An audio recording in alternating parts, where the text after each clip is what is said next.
Welcome to Hidden Reality. Imagine being born into a living nightmare, imprisoned from your very first breath simply because of a choice your grandfather made decades before you were even born. You're raised on a diet of grass and rats, surrounded by lethal electrified fences.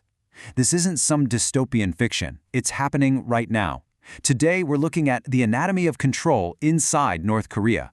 We're going to peel back the layers of the world's most secretive state and understand how an entire nation is kept entirely in the dark. So, what does daily life actually look like in the world's most isolated country? It's a question that fascinates and, frankly, horrifies the rest of the globe.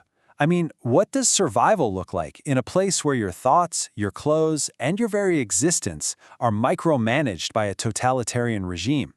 To find the truth, we have to look past their highly choreographed propaganda. Take Shin Dong Hyuk, for example. He never knew a life outside of political prison camp 14. At just 13 years old, starving and desperate, he actually overheard his own mother and brother planning to escape. Hoping he might get rewarded with a little extra food, he reported them to the guards. But instead of a reward, he was forced to watch their public executions. He later said, "When in hell, souls have to live amongst the flames. That's what the prison camp was like." It's a truly shocking reality that grounds this whole abstract concept of a dictatorship into a very tangible human tragedy. Which brings us to part 1, the illusion of utopia, a state in the dark. You see, to comprehend how a regime can demand such blind obedience, you have to understand how meticulously they craft a facade of perfection to hide their own internal collapse. If you pull up a satellite map of the Korean peninsula at night, you'll see a sea of glittering lights in South Korea and China. But right in the middle, there is a vast, terrifying abyss of pure darkness. And the contrast between their Soviet-backed past and the devastating reality of the 90s is staggering. Back in the 1980s, North Korea actually boasted a GDP ahead of India and China. They had free healthcare, they had free housing. But when the Soviet Union collapsed, all that cheap oil and aid vanished, and North Korea's economy crashed hard. Power stations shut down, the entire nation was literally plunged into an endless night. And in that darkness, a catastrophic, man-made disaster unfolded. Between 1995 and 1998, a severe famine swept across the country. The estimated death toll is staggering. Anywhere from 500,000 to 2 million people starved to death. Yet the government's primary focus? A massive cover-up. They window-dressed the capital city, Pyongyang, hiding the homeless to keep up the illusion of a socialist utopia. Meanwhile, in the rural areas, grandparents were quietly choosing to starve to death just so their grandchildren might have a chance to eat. Part 2, controlling every detail, the micro-dictatorship. Because state control didn't loosen during this economic collapse, it tightened. The regime's survival depends on what you might call a micro-dictatorship, an invisible web extending into the most intensely personal parts of a citizen's day, leaving absolutely zero room for individuality. That control begins right on the surface. In North Korea, there are exactly 15 approved hairstyles for men and 15 for women. And no, you cannot get the supreme leader's haircut. That is strictly forbidden. Blue jeans, branded clothing, hair dye, outlawed. They're seen as dangerous Western influences. And these aren't just polite suggestions. They're strictly enforced by literal fashion police who patrol the streets, cutting the clothes off violators and throwing them straight in jail. And this obsessive control bleeds right into technology. Let's walk through the painstakingly restrictive steps an average citizen has to take just to access the country's severely limited, state-run intranet. First, you have to obtain official government permission. Then, you're seated directly next to a state librarian who watches your every move. And it gets crazier, every 5 minutes your screen completely freezes, requiring that librarian to physically scan their fingerprint just to unfreeze it. Even if you somehow manage to afford a state-approved smartphone, the hardware itself is literally designed to spy on you.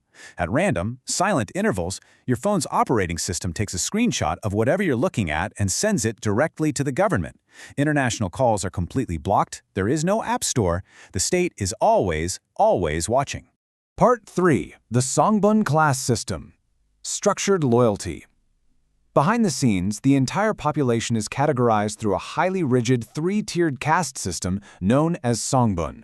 It is, without a doubt, the ultimate tool for societal control.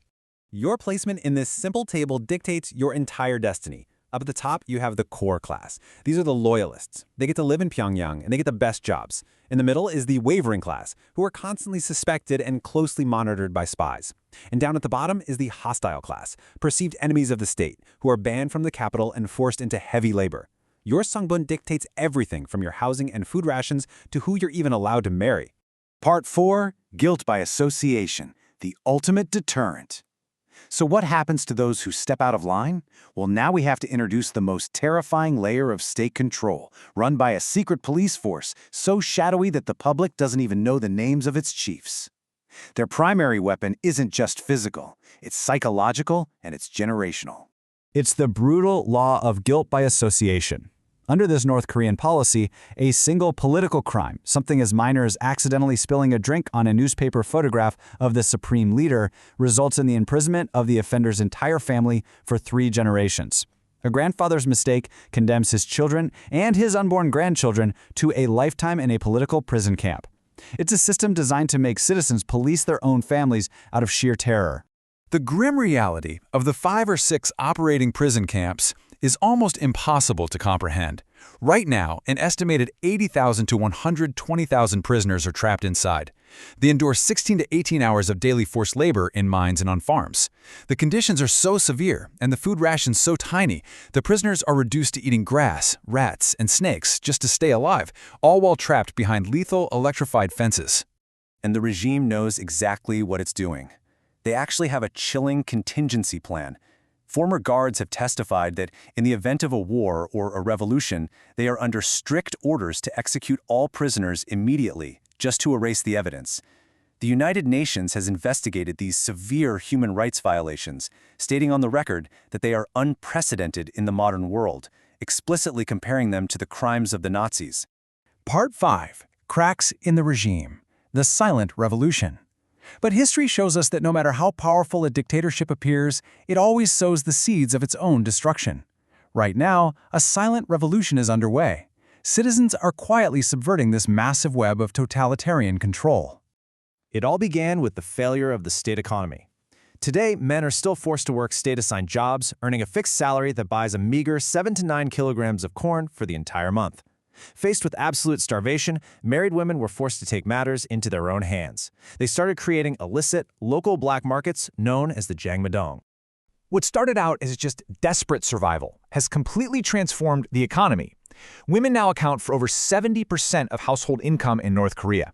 Because the government failed to provide, the people had to rely on themselves. And this shift is massively weakening the state's economic grip on the population, proving that the regime isn't quite as all-powerful as it claims to be. But here is the real twist. The Jangmadang markets sell a lot more than just food. They trade in forbidden information. Of the defectors who managed to escape with USB drives, an overwhelming 98% were using them to smuggle illegal foreign media. South Korean dramas, Hollywood movies, and world news are now flooding into the country on cheap, easily hidden USB sticks. And this simple act represents the ultimate crack in the regime's armor. For decades, the secret police used fear to make neighbors spy on each other. But as defector Shimon Ha explains, sharing a smuggled foreign movie changes everything. He says, because your friend is watching these foreign movies with you, you know that you can trust him. Watching a forbidden South Korean drama in the dark with a neighbor means you share a highly dangerous secret.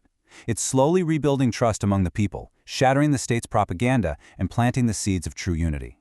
The foundation of absolute fear is beginning to fracture. As women-led markets forge economic independence and smuggled USBs expose the massive lies of the regime, the people are slowly waking up.